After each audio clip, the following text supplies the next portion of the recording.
Like, oh, I get to claim it on my taxes. Yeah, keep fucking telling yourself that. next week. Yeah.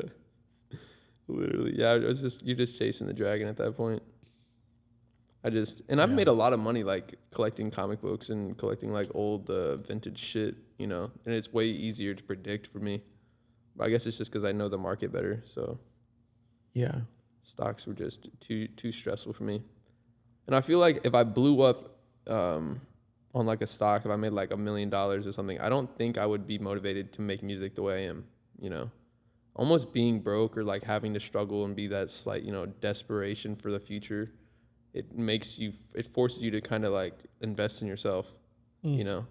Because it's like, all right, if I work this fucking 40-hour-a-week job for the rest of my life, am I ever going to get past breaking even, you know? Or am I going to be struggling to pay bills? Am I ever going to get ahead? Like, that desperation is almost a necessity to success, you know? Because if you're not desperate enough, you're never going to push yourself to get out of that adversity. And if you're not doing that, then you're just going to be like everybody else, you know? Right. Still kind of comfortable. Right. If you're comfortable enough, you're never going to push yourself to be better. Very true. Which is the death of any motivation. Yeah. You know? So it's better to fall into a place where you're making just under what you want to see than if you're making what you think is just always have enough. to stay hungry, yeah. You know, like Matthew McConaughey, where he would talk about his hero is himself in 10 years. Yeah. You know, he's never going to reach that. He's never going to get there. But as long as he's chasing that person, that he's always going to have something to go after, to work towards, you know? Right. And I think, because I think if you meet your hero or if you reach that goal too soon, it'll ruin you. Yeah. You know? Yeah. And I'm a firm believer there's no coincidence. I think everything happens when it's supposed to happen. And if it hasn't happened for us yet, it's because we haven't done everything we're supposed to do yet. Right. You know? Right. There's things to be, 100%. There's things to be learned. There's things to have seen before. Yeah, dude. Something else before the next thing. And I think, when it's meant to happen, it will. Like, or maybe it's when your kid's 2 or 3 years old and you got all your priorities straight and then your shit blows up. Right. All right, now I know I have my priorities right. I'll make life better for my family.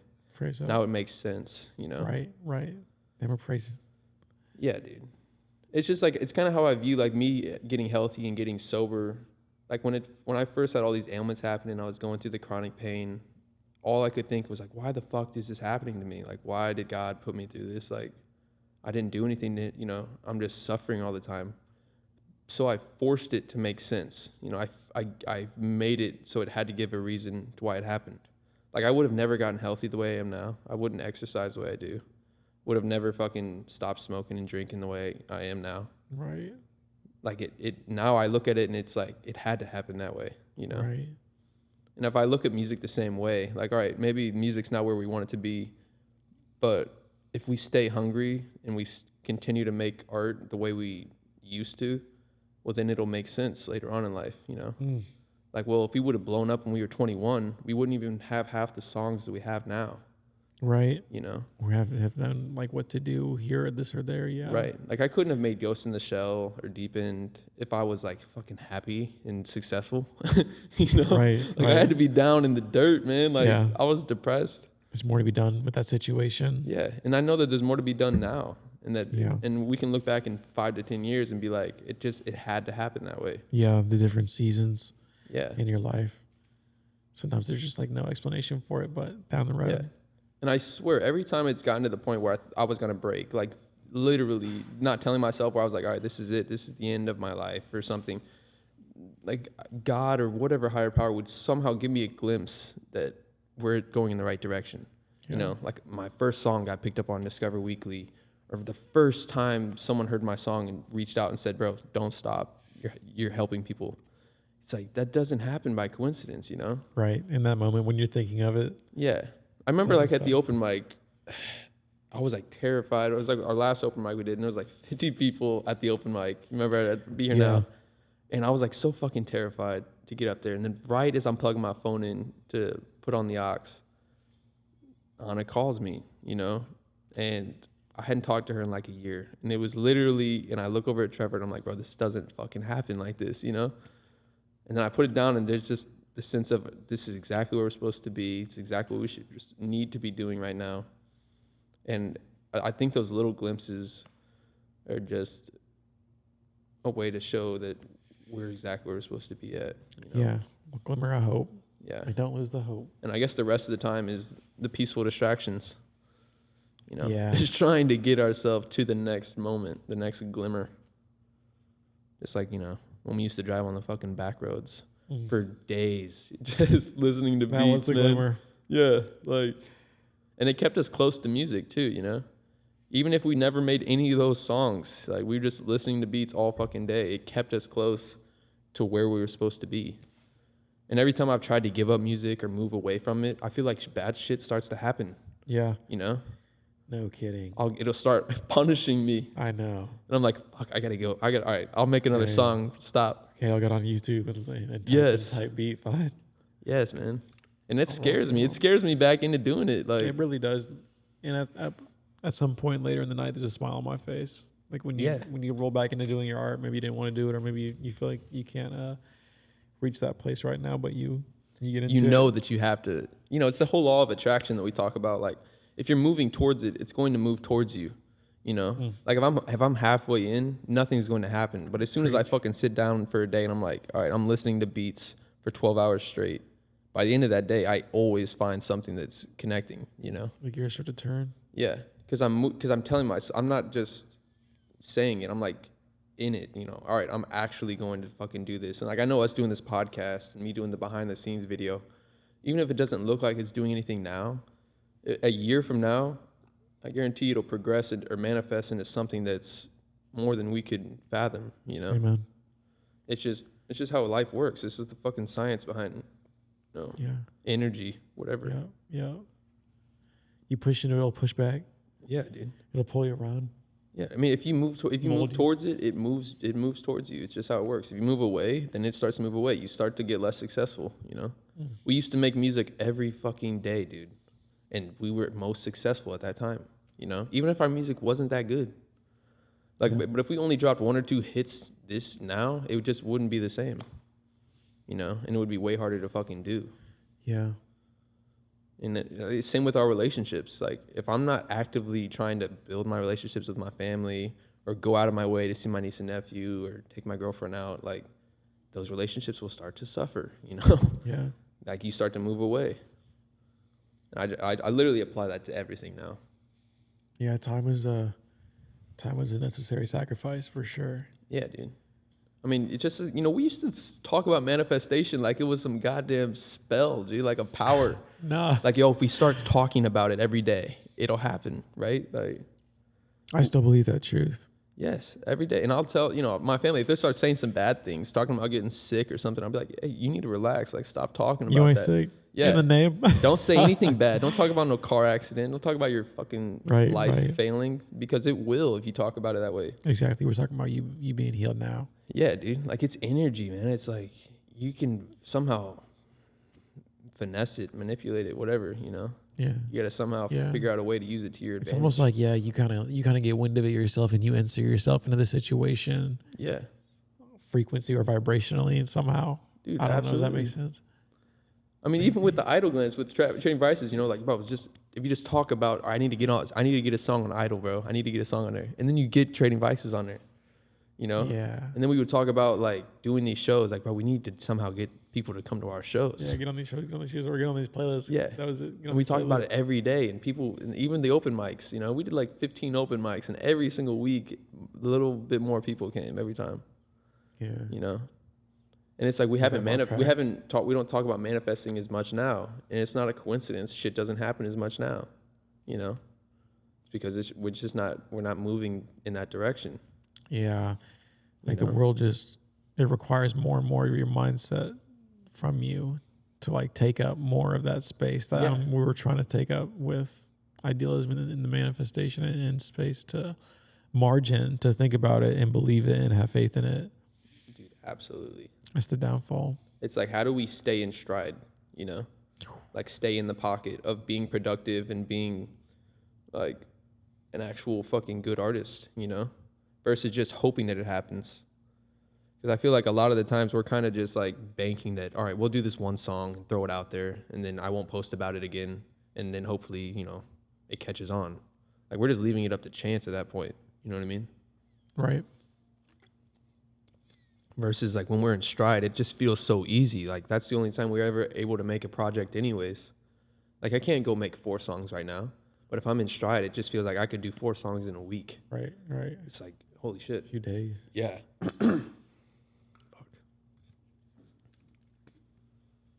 Yeah, shit's crazy, bro. It's harder now. What do you think's the hardest part about staying motivated to make music? Definitely not. I will say having a job, being forced to have a job. That's what it is.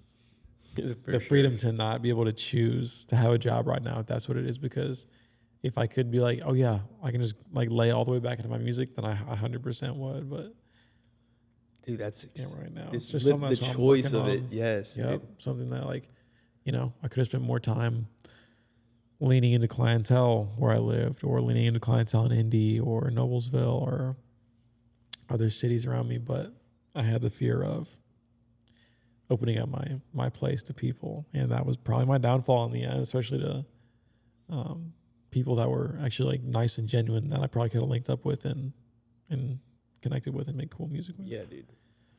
I mean, that's what I always be thinking in my head too. I'm like, man, it's hard now, but imagine in 2 to 3 years when we're completely out of resources, we've lost all momentum that we've ever built.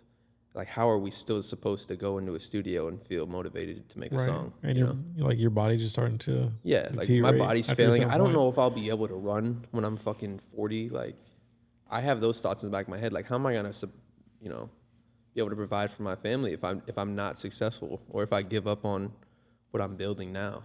You know? Yeah. And right. Like, that thought's scary, or scary enough to kick you into gear to go get keep that. me to do this. Yeah, like I would have never had enough energy to come out and do the podcast if I didn't think I had to do it. You know, like if I was like, you know, I'll be successful without it. Like, no, I know that we have to do these things. Otherwise, we're leaving it up to chance, and we do not have the luxury of doing that anymore. We can't roll the fucking dice because we're getting too old. That. No, seriously. You know, my back hurt, y'all. So. Yeah, dude. Like, fuck, I'm getting old as shit. Now we're gonna keep rolling it out. Evidence, folks. No, for real. I ain't capping. No. Stage 2 arthritis right here, right there. Get that. Yeah, dude. Well, yeah, that's a beautiful start. Then, I mean, this is a beautiful start to. Yeah, I mean, for us to just keep doing it. Yeah, it's like the whole saying, like, the only way you're ever gonna change a problem is if you're bothered by it. You have to be bothered by it. You know, if you're just like, oh, I got arthritis, or I don't, it just hurts. Like, no, motherfucker, I want to fix it. Like, every day I'm thinking, how do I get rid of this shit? You know, or like if my monthly listeners is dropping, I don't just sit there and think, all right, well, that was a good run. No, I'm like fucking actually bothered. I'm like, dude, how do I fix this? Like, how do I actually get back? You know. Like, if you don't ever acknowledge that that you're actually bothered by your problems, it will just define you. You know, it'll destroy you. That is wisdom. If you never say that you're actually bothered by your problems, it will always be, wow, that is wisdom. Yeah, I 100% believe that too, man. Same. No, that is wisdom. And I feel like a lot of people, they kind of live on autopilot. Like, they don't even acknowledge that they are suffering in that way, you know? Dude, yeah. It's like, how do we make it so we're in the fucking driver's seat?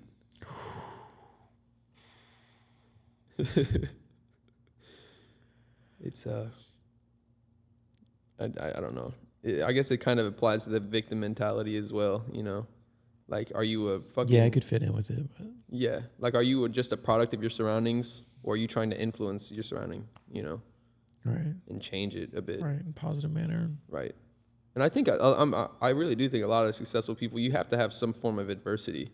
Like, if you were given everything and you got everything you ever asked for and wished for, you're never going to be the best version of yourself. Right. You know? Right, we'll fight for it. Right. And you just will you'll never have enough fear to not go back to that person that you were. you know, to stop you from doing those things again. Like if I could be an alcoholic and have no problem, like I never had a downfall, I never had bad years, I'd probably still be doing drugs and shit, you know? But it's the fact that we did hit rock bottom and did get to that point where it just felt like death was one bad day away. Right. Where it's like, all right, I never want to be that person again. I never want to Right. fucking feel like that. Right. And that's the only way that we were able to actually grow as like people, you know? Yeah. Like if we were still who we were when we were 21, we probably would be dead. Yeah. You know? It's just not sustainable. And most people that have never like had those type of thoughts or like woke up and were like, this might be the last one. They're never going to understand on that level, you know? Yeah. Like, how could you put yourself through that? Like, fuck, dude. Because I don't want to go back. Yeah. You know? Man. And it's deep. It's deep. Yeah. You can't. And that's just another thing. Like, go back. Like, I can't. Like, I have to go forward. Dude, I swear, You know, there's just some things. My pops, shout out pops.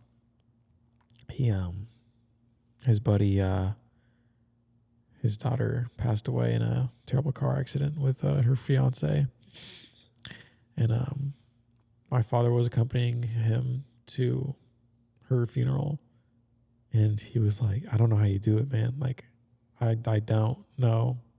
Like, I'll never know." And he was just like, "You have to." I was like, "Oh my god!" But it's true. Like, you want to respect and you want to honor people here, and I think that's what we feel the need that we have to. Yeah, dude. You know, we're leaving a legacy here. Right. We're gonna have people that, you know, respect and honor that image, that like potentially keeps them up, that keeps them going, keeps them rolling. Yeah, exactly. And it's That's like, what do we for. leave behind when we're gone? You know, and like, what do we want people to say about us when we're gone, or what, you know, what type of legacy? I don't know if you want to use the word legacy, but Right. how long will it take for us to be forgotten? You know. Right. And you know, losing a close family member is, you know, got to be the worst fucking thing. Yeah. I lost my father when I was like 7, which isn't the same as losing him when I'm 20, but it's still, you know, Still, it impacts you in a way that's like, okay, where do I go from here? yeah. Things are automatically different Yeah, than everyone else. yeah. But it's like, it almost gives you a newfound purpose of, dude, life is momentary. Like, Amen. if you recognize your self-mortality, that like you can be gone any day. The fear of fucking getting up on stage or trying that thing that's terrifying to you, it just evaporates. It just goes away, Yeah. you know? Preach. Because it's like, dude, all those people talking shit or like you think are judging you behind the Right. camera, whatever, behind the stage when, you know, they're not gonna, they ain't gonna be there when you're fucking down and out, bro. You know, they ain't gonna be there when your family's struggling. Like, Right. you know, why do you give a fuck? Preach. And I don't think a lot of people recognize that. And I think it is a very powerful thing for people to go through. You know, I think it's a terrible thing to go through. Yeah. Yeah. But yeah, those fearful situations are temporary. Yeah. And yeah, just And then the recognizing that payout. the fragility of life is just makes it so everything becomes a little bit less daunting. You know, makes the world a little smaller versus this like terrifying thing of everything's collapsing in on itself. I don't know where to go from here. Right. You know, Right. bro, just fucking move it in a direction. Just like take one step. Like, Whoo, preach. it just, I don't know. I see a lot of people around that it's just like they're like zombies, man. You know, they're just going through the motions, and they don't really have any aspirations. They don't really have anything that's motivating them to stay here, go there. Yeah. It's like, it's just not a way to live, in my opinion. Go there, not know why. Come back here, Yeah. don't know why. Like, you don't have any goals. You don't have any fucking hobbies. You don't like to enjoy anything other than getting high and watching TV, you know? Like, that's the length of your existence, going to work, coming home, and fucking trying to distract yourself with shit, you know? Break them down. I can't, no, bro. I know that we got a bigger life than We that. won't. Yeah, I was going to say, we won't. Yeah, bro. I know a bunch of people feel the same way too. Yeah, I mean, I know we've been at that point too. I mean, even when, you know, like Xanax is like the epitome. It's like the actual physical formation of that life, you know? Yeah, no, yeah, you take not it. much to show for you, you know, afterwards. You sit there and you don't give a fuck if you die or live. Like, yeah, that's some evil stuff. Yeah, we got like social media Xanax where you can just sit there with the phone, you know. Social media, yeah, man. That shit's like Just on the other. You just brainwash yourself. Yeah. Keep distracted and stuff. Like, nah. I think that's so detrimental too, because it like creates these expectations that everyone's living this lavish life too. You know, like most of those people are fucking traveling across the world to take a 15-second loop video, and then they're miserable as shit. You know, they don't they don't have any close friends. All their friends are just like they all low-key hate each other. They out in LA. Yeah, they don't talk. Like, y'all are getting fucked up and lonely. Like I don't like that either. Yeah. And like I was watching a Mike Tyson podcast, and you know the guy asked me like, you know, what is successful to you? And he's like, successful to me is being in bed with my wife, my fucking kids outside playing, like being able to go call up my brother and go, you know, go do something. Like it's not measured by the amount of money I'm making, the fucking success of my career. It's nothing like that, you know. Like if you can measure it from those very small things, every single person can find a reason to be like, all right, I'm successful. Right. And if you can't, then clearly you have to change what you're doing. Right. Like if you don't have healthy relationships or the people around you, you can't call up in a moment's notice, like, then you're not successful. I don't give a fuck if you're making $2 million. You're miserable, you know, or you're lonely, and you might as well be fucking broke at that point. Preach. We're taking shots. No, seriously. Yeah, it's I guess it's all about how you quantify being happy and being successful. Right. That part there, happiness is fleeting. Yeah. But if you are grateful for the things in your life, and that's your successes. Yeah, exactly. That's a pretty humble living. Yeah, I don't think you don't have to be like stimulated all the time either. You know, you don't always have to be on top of the world. You know, as long as you're grounded and the people around you, you know, are going to be there at the end of the day, then that's happiness. You know, that's success right there. And that's as solid as it's gonna get. Yeah. You know. Yeah, never forget that. Well, it's been a pleasure talking to you, brother. I love you, bro.